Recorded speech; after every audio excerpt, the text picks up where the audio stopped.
Mr. Mayor, thank you. We are in a very difficult position, there's no doubt about that. Can you hear me? Can you hear me all right now? It really is a difficult situation. But I've been on the council a long time. And the most important characteristics of the Green Belt is its permanence and openness, and to prevent urban sprawl and to encourage urban expansion. Now, this is a policy that's gone on since the days of the full economy. It's very popular and it's stood the test of time. And it means that this beautiful economy's branch has not been turned into what I always call another Middlesex. I don't like this draft local plan. It is not our plan. It has been imposed on us by central government departments. But in the jargon, and this is to try and be fair and balanced, we have to meet the objectively assessed need. This is for housing. And if we don't meet it 100%, we are threatened, left, right and centre. They'll find our local plan unsound at the examination of the public. If there's a real objection from neighbourhoods under the duty of care, which is a legal requirement, that's a challenge there. There's a legal challenge on the 5-year supply. And the latest threat, believe it or not, from the government is that if we lose more than 10% of appeals in the future, then they'll put us into what they call special measures. It sounds something like that Stalin's Russia, it really does. From this, further, sorry, I'm stumbling here. The joke, in fact, they talk about the need, but nobody knows what need means. Is it demand, or is it an aspiration to have a smaller or larger house? Nobody actually knows. Together with the fact that we here as planners don't build houses. The builders build houses. And members may or may not know this, there are 800,000 planning consents existing now by government in the south east which are not being used. There are a million possibilities on brownfield sites in the south east region. From this, councils and residents will understand the dilemma the government are putting us in, preaching localism and actually dictating on the other hand. On top of all this, and obviously planners don't build, and I've said that already, houses, and that seems to be lost in this particular debate. This local plan is being submitted, and this is a very important point, under the provisions of the Planning Act of 2004. And what that means is that it is a planned system. Now this is an argument for doing it which is submitted in the recommendation. It's more binding, it's more authoritative than any previous plans. And in essence, if the land is not shown for development in this plan, it won't be developed. So there's certainty there. In spite of this, and in all consciousness, because I've been fighting Green Belt for the last 50 years or so in the Borough, reasonably successfully, and I've never known such pressure from the central authority to build it. I mean, they've let too many people into this country, and that's why they're all coming to the southeast. And that's one of the reasons for having to build all these houses.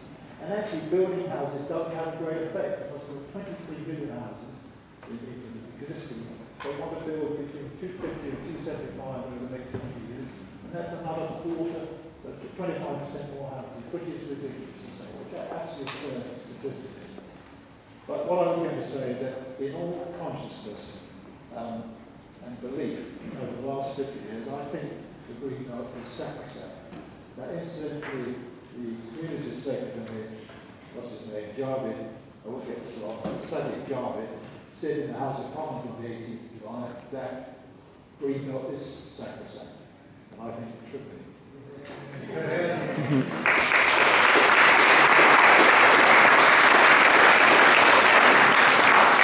because of that, Mr. Mayor, I cannot vote for this draft plan. Other members, however, perhaps may wish to do so.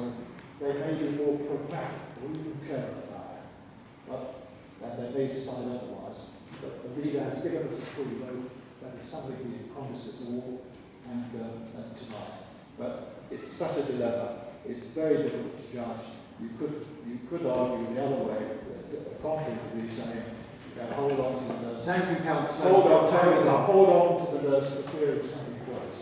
Now, I do have to... Thank you, Councillor. I do have some questions on the local plan. Surely that's important. Your time, you are overrunning your time. Councillor Costa.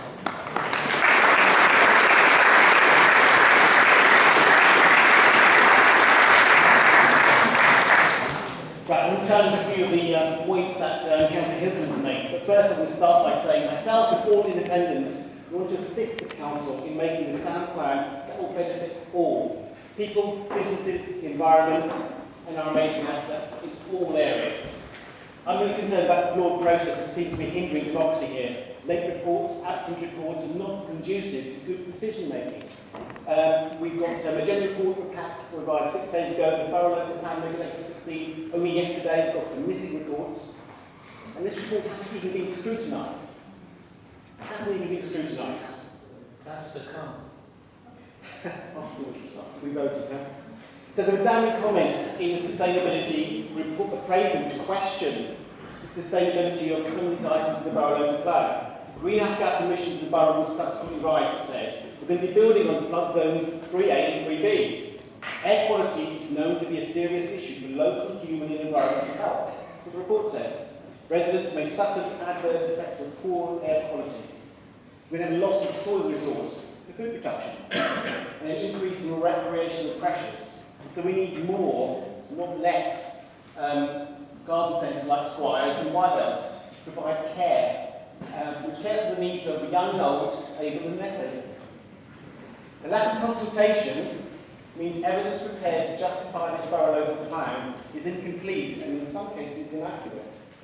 The statements of Regulation 18 consultation list bodies who what we are saying we have consulted with.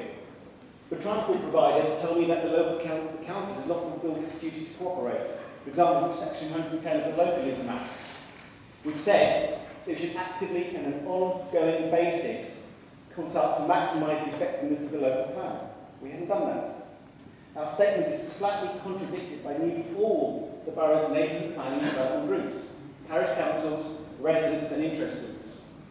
The lack of inclusion of faith groups in the consultation. Now, remember, our churches represent and stand up for tens of thousands of people. They understand well their emotional, their social, their practical needs. But every church I went to said two things. Some of them said, I don't recall receiving an invitation to consult. But most of them said, we did not receive an invitation to consult. I don't think they're lying. Do you? No.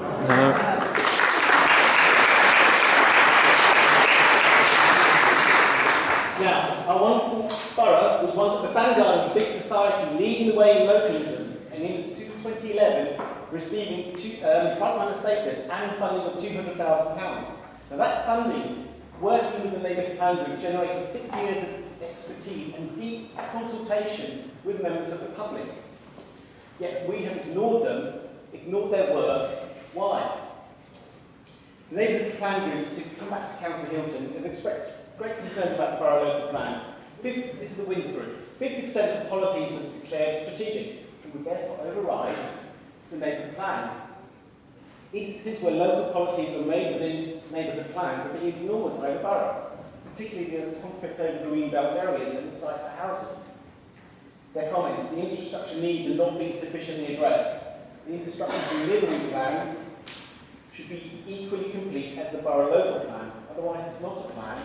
It's a list of sites for development, a plan to fail residents. There's no vision for Windsor. There's no vision for Windsor, the jewel of the Royal Borough and arguably the United Kingdom. For some reason, we prioritise the needs of developers for high-value apartments, not